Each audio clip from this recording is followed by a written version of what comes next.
And welcome to GallantFew Leader Chats. Today we're going to be talking about something that affects all of us. Military, civilians, doesn't matter. And that's our personal finances. We decided to bring on Adam Stalnaker from Ranger Investment Planning, a seasoned financial advisor specializing on retirement planning, because we just know a few things that are truths. First, we understand the difficulty of being in the military and marriage and stress. And we understand the roles that finances play with that. We also know the importance of goal setting, right? And we know that when we look forward and we're working towards something, there's sense of accomplishment, there's milestones, which all goes into GallantFew's idea of having hope and purpose, right? So with that, Adam, I want to say thank you for coming here, and I just want to put you on the spot right away. So why Ranger Investment Planning? Yeah, no, thanks for having me on here. I think there's a huge need out there for financial planning, accessibility to it. I think a lot of people don't know where to start, military included, especially. So I think from having discussions with you and learning more about the Darby Project and GallantFew, I think we started down a road of finding how to fill that need of what we do and how to help your organization out. So I think the culmination of Ranger Investment Planning was something that we do with our clients already, and something that we can specialize for your group as well. Yeah, and so tell me a little bit about what it is then, kind of the program. And I do want to say thanks up front. There's some appreciation for what y'all are doing, kind of building for us, giving Rangers the opportunity to get some free advice before even worrying about going really contractually through a financial planning process. Right. So, starting off, people will go to our site, rangerinvestmentplanning.com, and we have a free assessment that they can do right on there. It's right on you go right to the site, you click right on it, you get right into it. It takes less than 5 minutes. And then it kind of gives you an outcome. It gives you some things to think about. You get an outcome at the end, and then an offer to have a free consultation with us, which is no obligation. We'll go through some of the quiz questions, the assessment questions, kind of get a little bit more of a background on what you guys are trying to do as an individual, and then give them a few takeaways. And if that's all we get, and they can take a few things away from it, and that's fine.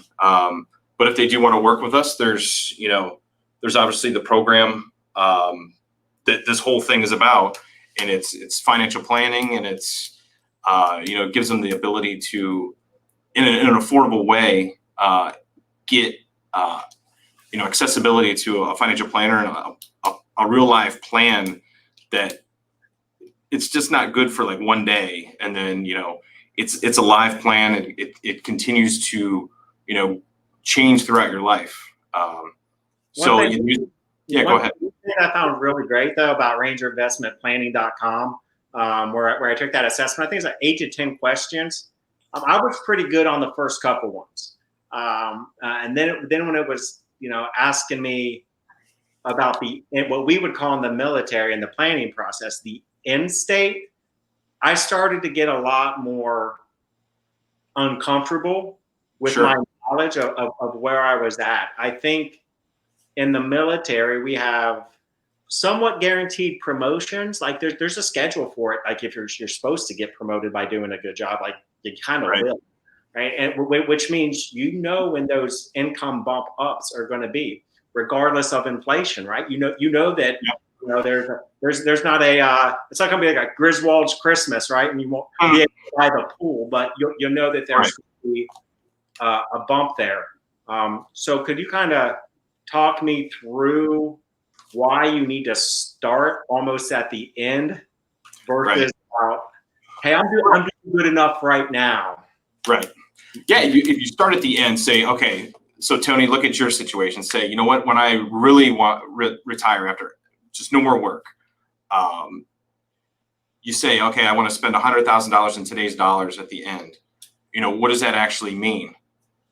How much do you currently have? How much are you currently saving? what ability do you have to save? We kind of go through that and through the planning process and see if that's, an achievable goal. If it's not an achievable goal, well, what do we need to do to achieve it? Or do we need to save more? Is it just unachievable altogether? Some people have those, things in their mind where they just can't achieve it.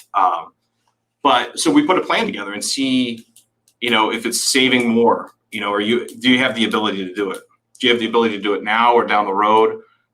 We can put in, say when your kids go to college, you know what, you're going to have a lot more money available to you after they're done with school. Hopefully, from knowing you're probably going to kick them out at 18. So, it frees up a lot of money at that time. One day after, you got it. Right? But those are things that you can plan in and say, okay, up until the kids are, 10, 15 years from now, we're not going to have the ability to save that much. But once they're out of the house, we can really ramp it up. And I know, I'm just thinking back to my parents. They didn't have a lot of money, extra money while we were in school. They helped us out a ton. But after we got out of school, they just, socked it away because there was that much more money available. So it's all in the personal, what you're able to do. And then through that conversation, you find out if you could save more now, more later, and you can kind of, plan it all out. Yeah, and I really feel that what a advisor provides, what the profession provides to us, the consumers, right, is accountability. And I think I hear a lot of folks say, well, they'll read Jim Ramsey, which is, outstanding, good, Sure. solid advice to start a budget and kind of get ready. But when you look in terms of wealth creation and passing something on, people don't think that they can get there. What would you say to that about the importance of accountability to be able to get to where is an ideal end state? Well, it's all about looking at what you have, what you're going to have, and what you're going to have available to save. If you have a budget and you're negative every month, well, it's going to be awful hard to create that wealth and create that retirement nest egg. But as you go through the budget process and you say, okay, I see where I can cut some things out, or you have room in the budget to where you can save more, then where do you save it at? Those are things that we can help with too. Like, maybe you're not maximize your TSP, or you can put more money in a Roth IRA, or you put it in a non-qualified account that's still invested, but you still have liquidity. So there's a bunch of different things that you can do. It all depends on sitting down, going through your situation, looking at your budget, looking at your cash flow. So it's a lot of introspective that maybe people haven't done before. They go to the store, they buy whatever they want, they come home, they buy whatever vehicle they want without any regard to, how that impacts the future. So looking at all those purchases too. Sometimes we become counselors.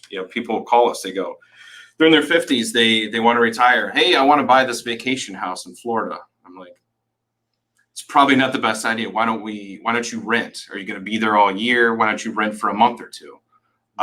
You can still get down there and you don't have to pay real estate taxes. You don't have to pay, mortgage for a full year and tie up all this money. So, it's kind of looking at those types of things, kind of being a counselor as to, hey, that's a good financial decision, or that's probably not going to help you get to where you need to be. Well, and that's great. So, that's the thing. I think we always like to say in our community that relationships are everything. You never burn a relationship for short-term success. That is not what we're about. It's about longitudinal, Sure. Yep. That is your reputation. I think that's kind of what the profession brings, right? And expertise. And we've kind of talked about it before. I'm not going to go out on a mission.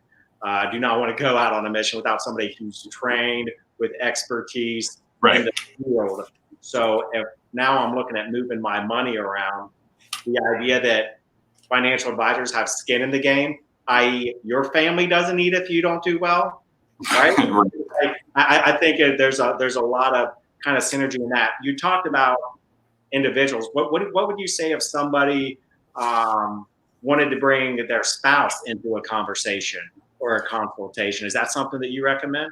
Oh, of course. I mean, honestly, those are where the biggest arguments come from, right? Finances between spouses. And I think the more spouses can become comfortable in their financial situations, I think it just, tenfold, you don't want that stress at home. We've all had it, whether you're buying a house, buying a car, looking at moving, I mean, I'm sure you've been through all of it real recently. You just moved, you bought a new house. But I think a spouse coming into the mix and seeing where everything is and being part of that planning process and just being comfortable to know that, if something should happen to their husband or wife, they kind of know where they're at in a situation like that. So, planning with spouses is utmost important. All right. And then what about in your profession? I would think the hardest part. I mean, I honestly would think, because there's so many books out there, because some people want to give advice. Okay. I would think the idea that having to pay for a service, right? So losing money up front with the idea of this trust that you're going to have in somebody is probably a pretty difficult barrier to overcome. Could you just talk about, I think it's important for our group of people to know the why. Yeah. What does this word fiduciary mean? Right. And kind of how it works in the real world. Well, fiduciary basically means that we're in the best interest of our client, right? Like, so if I'm making a decision and I'm selling you something that I'm getting a large commission on, because I get a large commission on it, who is that benefiting? Is that benefiting you or is it benefiting me? Odds are it's benefiting me more. When you do on the side of planning, though, it kind of takes a lot of those out. And the reason that you charge for a good plan is that, so let's say you've got a pool of investments and you are super risky. And so you're taking all this risk, but your plan says you're in good shape. You don't have to get that much return. So, when the market went down in March, now obviously it's recovered since then, but if somebody was retired and was taking way more risk than they needed to in their portfolio, that could have been catastrophic, right? If they took money out of the market at that point in time. So part of those situations, which we had some of those, we had some people calling saying, I want all my money out. And we're like, whoa. This isn't the time to do something like that. They would have lost way more than, obviously they would pay for their planning services.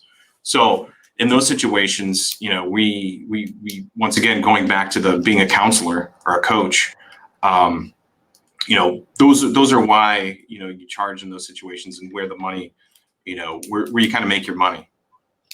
Yeah, which is, it's 100% a business. And that's why I think it's so important to be able, I think if you do the assessment and you go through the consultation, I think most people might rapidly understand that it is worth paying for the service and in the long run.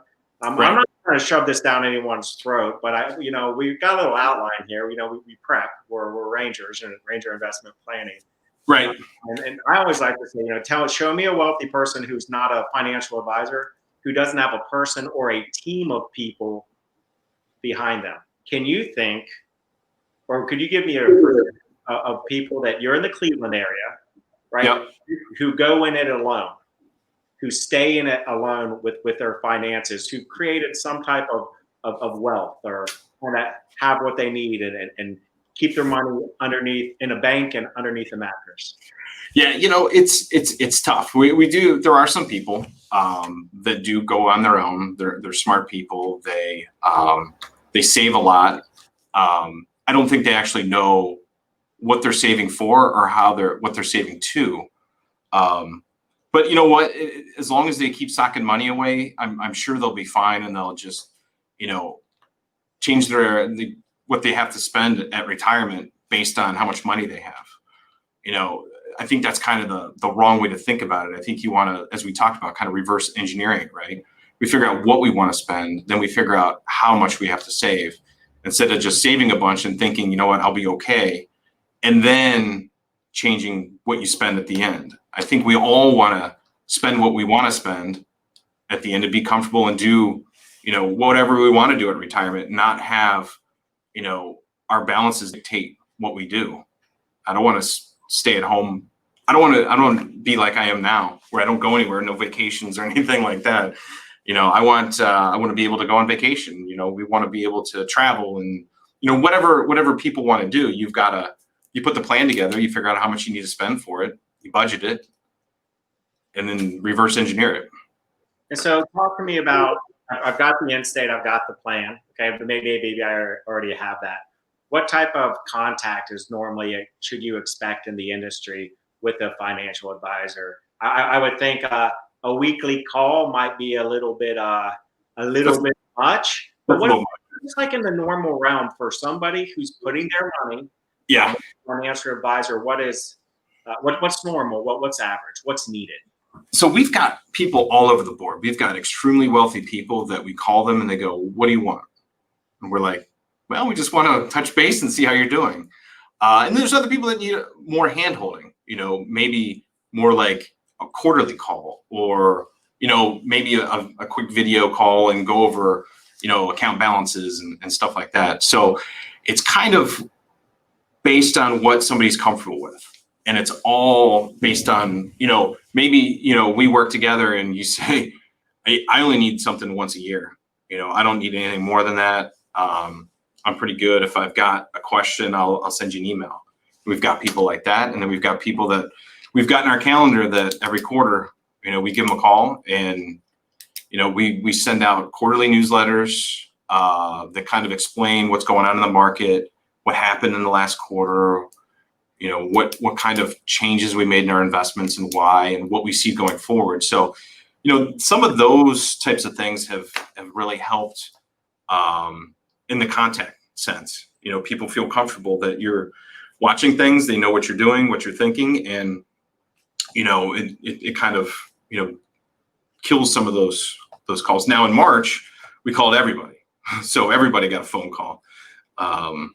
And you got to just check in, and some people got multiple phone calls because you want to make sure that people are comfortable. So, it all depends on the person, and but it's at least see somebody once a year, and if it's a virtual relationship, I mean you can obviously do a video call once a year and touch in and do calls quarterly or as needed. That's great, especially I think for a ranger. If they're member of the Ranger Regiment, they know they're probably going to deploy or they're going to go on a long training event or something right.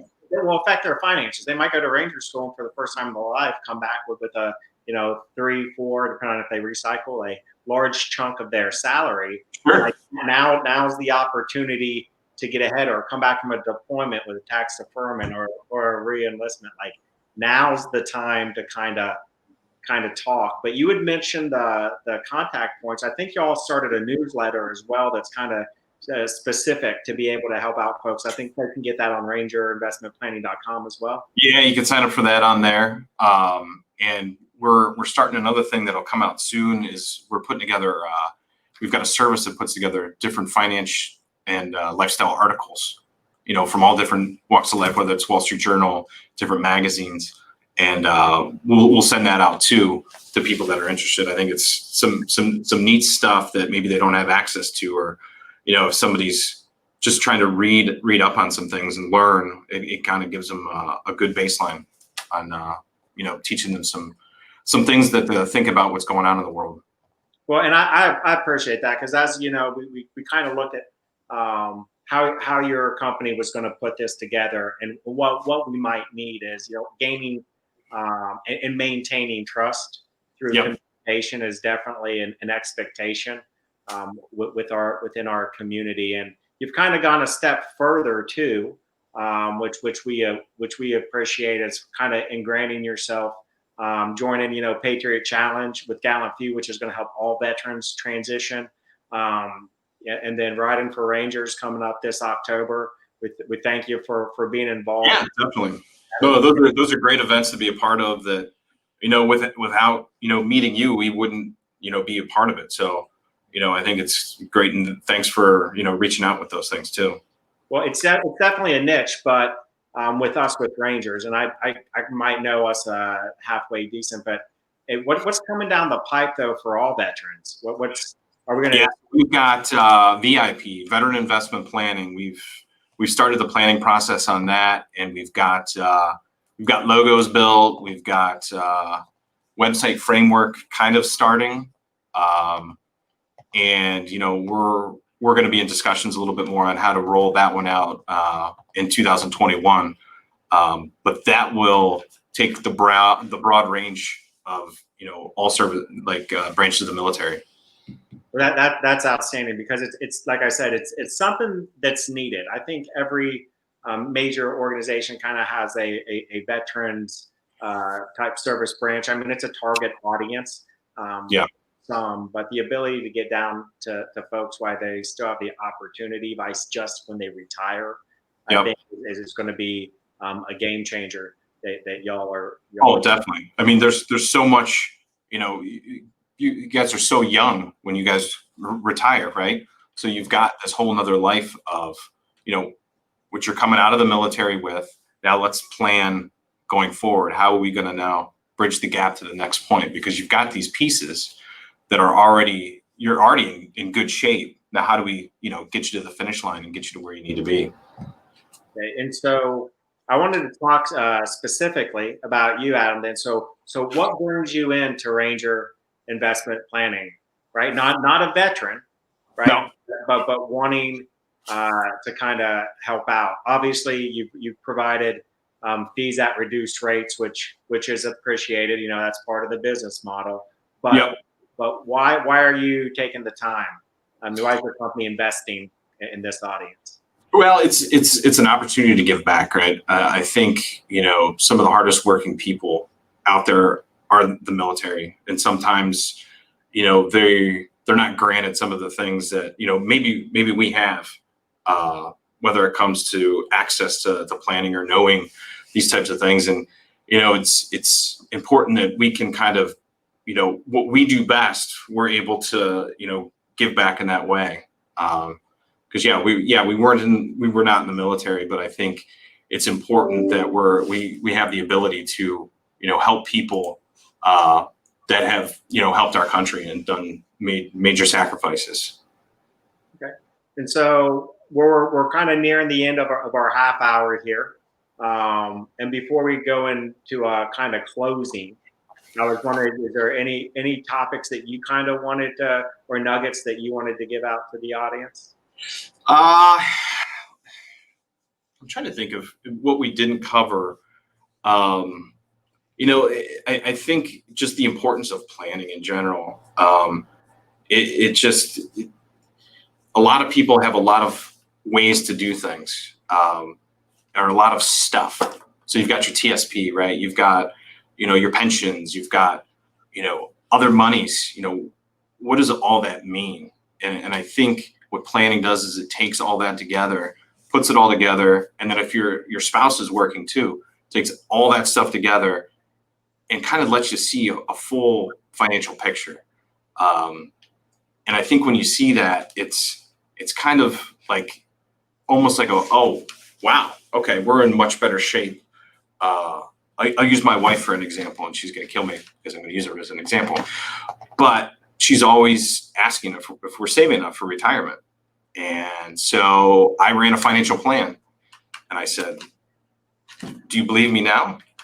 I still don't think she believes me, but it's right there in the plan that says, look, for the amount of money that we want to spend when we want to retire, we're in a good situation as long as things keep going forward. So that's why it's important that you have a long-term relationship. To getting a plan is important, but having a relationship that takes you through to the end, I think, is that much more important.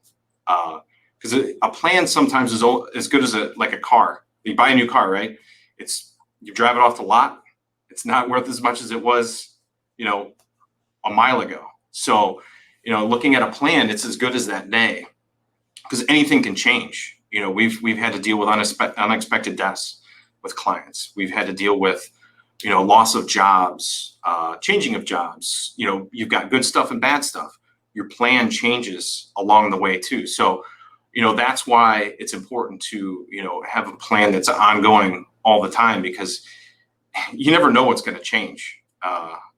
And that's why, we kind of push this to the forefront of all of our clients. When we meet somebody, we say, okay, you're doing planning, and then we'll figure out, what kind of model portfolio you're going to go into or what type of asset allocation, because without knowing where you're trying to get to, we can't help you get there by just recommending something that might not be a fit. So, some people want to take all the risk in the world, but they don't need to do it.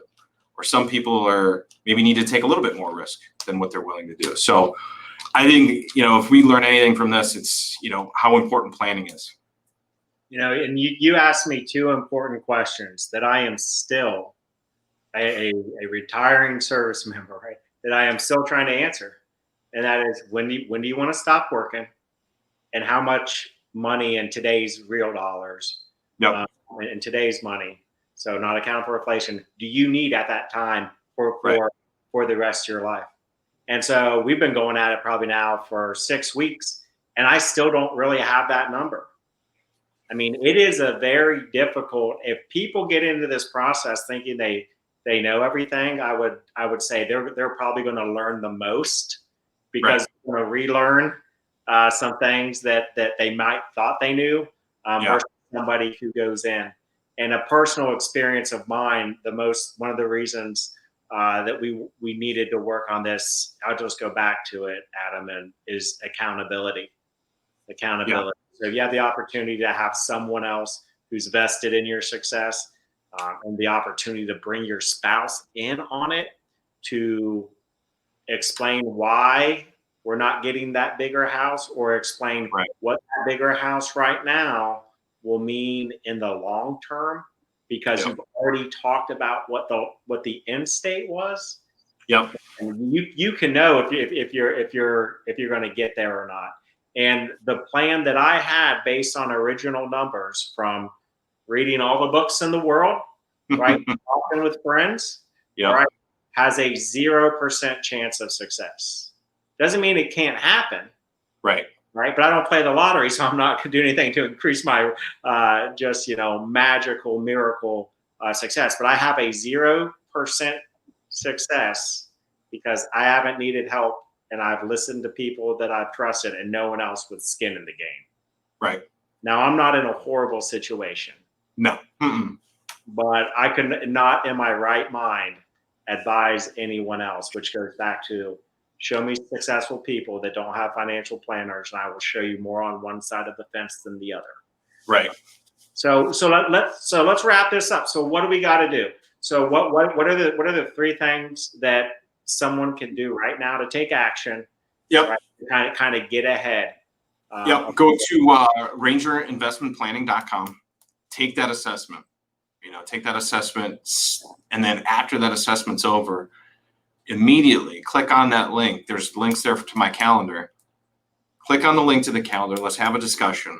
And then from there, you've got to decide whether you want to do planning, or if you're comfortable in your current situation. But I think you got to take the assessment and have a conversation.